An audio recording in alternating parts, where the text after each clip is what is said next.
Hey Internet, it's Aaron, your personal driver, and today we're going to talk about surge pricing, what it is, why it's bullshit, and why riders and drivers alike should hate it. Mystro!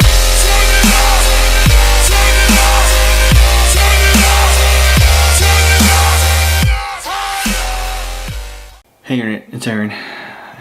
Sorry I haven't posted content in the last few weeks. I really wanted to have like about 2 videos a week. That was my plan. I have a couple of videos planned out. I have lots of videos filmed. I just gotta edit them. This video was filmed a while ago. I wanted to post it about 2 weeks ago. It was in response to something I had on a forum, but I had a newborn, so anyone who has a kid knows the stress you go through having a newborn. And also my wife had a stroke, and so she's been in and out of the hospital, and I had to take care of my 3-year-old, the newborn, and her while she was in the hospital. And I just, sometimes life gets in the way, and it's not as important as the YouTube channel. And I love doing this. It's fun. Sometimes life gets in the way. That's all I have to say about that. And I really shouldn't be apologizing. I mean, I feel bad because I feel like I owe it to the internet and to you guys who want to subscribe to my channel, watch my channel. But, anyway, so I'm going to start editing some videos and putting them out now, and I hope that you enjoy them. I hope you enjoyed this one, which I filmed a little while ago. Anyway, have a good one, I guess. I don't know how to not make this sad, because I'm sad and this is sad. So there you have it. Okay, Internet, surge, or prime time as Lyft calls it, is a simple concept. Increase the cost of a product when there's more demand for that product. And it's a double-edged sword, because yes, it costs consumers more money when they're using it. However, it also makes drivers go to places they, 1, may not have thought about, 2, didn't know about, or 3, were trying to avoid in the first place. Let me explain.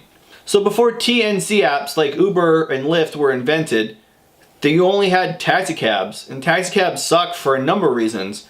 But it really sucked for communities of color, because taxi cab drivers are racist and taxi cab companies refuse to serve them. In fact, their racism is so prevalent that it's become normalized in pop culture. Think about any show or movie that's ever had a taxi cab in it. It's always the same thing. There's a person of color trying to flag down a taxi cab, and the taxi cab ignores them. Then the next one ignores them. Then the next one ignores them. And they pick up the white guy behind him. It's like a joke because it's so normal. We've accepted that taxi cabs don't like people of color and women and just moved on with our lives.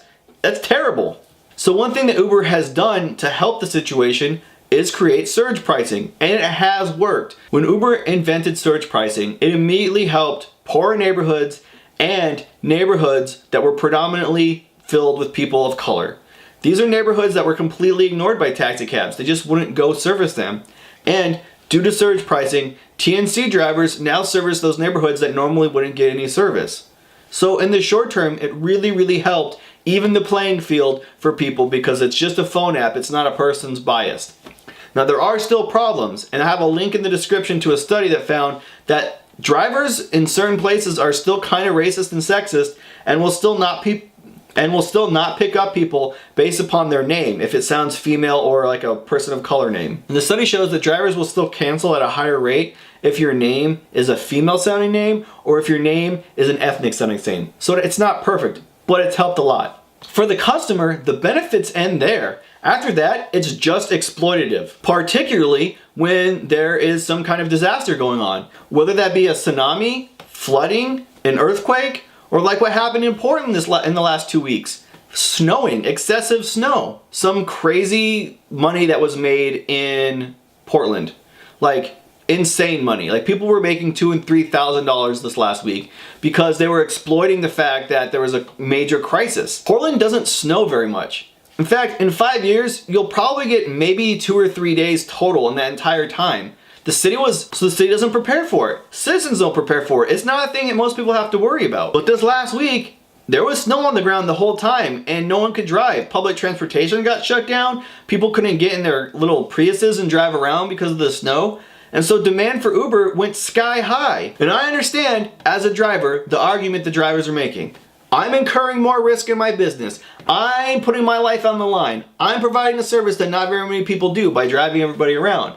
That being said, surge pricing in Portland allowed drivers to exploit people in crisis. Like it wasn't short term. It was 24 hours a day all the time. If you need to take your wife to the hospital and you can't get in a car and drive, you just have to call an Uber and you'd have to pay $150 or $200 to get your wife to the hospital, and that's just the way it is. There's no choice about it. People still need to buy groceries, they still need to go to work, they still need to run their everyday lives, only now the prices have gone through the roof. Luckily, a state of emergency was declared, and when a state of emergency is declared, surge ends at 3 times the price, which is fine, because honestly, that's probably what people should be paying in most markets anyway. Most markets make 70 cents a mile, and so a times 3 surge is what the normal price should be for an Uber ride anyway. The last thing I'll say about exploiting passengers is that everybody knows the best time to do Uber is like 1:30 or 2 o'clock in the morning, right when the bars go out, because surge goes through the roof. And drunk people don't care. They look at their phone, they push the button, whatever the price is, $1 or $1 million, they'll just press yes. And I know, no one likes drunk people. I gotcha. There are a bunch of kids who are, right, it's a bunch of rich kids who are just drinking because they're wasting time, or it's like that old guy who is a professional drunk and spends all his money on alcohol and smells bad. Like, I gotcha, no one likes him. But we shouldn't be taking advantage of him either, like it's bad practice. And I know, drivers are gonna get mad at me. Right now, there is a driver watching this video who's pissed off that I'm saying this. But guys, surge pricing is bullshit for drivers too. The reason Uber can charge you such small wages, such little wages like 70 cents a mile, 65 cents per mile in some markets, is because surge pricing exists. So drivers think, yeah, I may not make a lot of money now, but when I get a good surge ride, it'll make up for it. And that is a stupid fucking way to run a business. You're not gonna make any money. As a driver, you remember that one time that you drove somebody like 25 miles and it was a surge charge, so you made like $300 or $400, and you're like, that's it. I'll just get one of those rides every time. But it doesn't happen. That happened one time last year. And you know what? There are 365 days out of the year. So instead of having these low per mile wages on every ride with the hopes of surge, you should just eliminate the surge and charge a livable wage. Right around $2 a mile in most markets is what a driver needs to make money. Yeah, I feel you wouldn't get that one $300 or $400 ride that you really want, but every other day where you don't get that 25-mile $300 ride, you also make money, so you can also live. Look man, I don't run Uber, I don't run Lyft, I'm not a billionaire, so I can't change anything. So they don't care what I think. But I'm telling you that it's an exploitative system for both the consumer and for the actual TNC drivers. Alright, bye Internet. Hey everyone, this is my son. I woke him up when I was doing videos. Say hi Internet. Hi Internet. Say like, comment, subscribe. Say put comments below. Put comments below. One over here now and say, if you guys want to be an Uber, Lyft, or Juno driver, you can click the links to the left hand side and they'll go ahead and take care of that for you. Thumbs up, point. Okay, say bye Internet. Bye Internet, thumbs up in the comments. Yeah, thumbs up in the comments, that's right. Johnny, were you supposed to be sleeping? Yes. Daddy woke you up? Yes. Yeah. Now you're doing videos on the internet, huh? Yes. Is it fun? Yes. Tell the people what they want to hear, Johnny. Who's your favorite Avenger? Spider-Man. Spider-Man. Alright, bye Internet.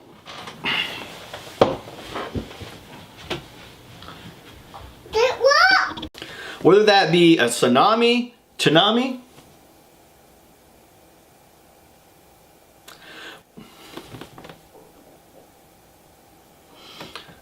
okay, Internet.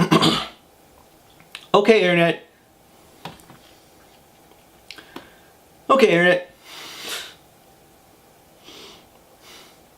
Whether it be earthquake, whether it be earthquake, earthquake, oh nom nom, it tastes like earth.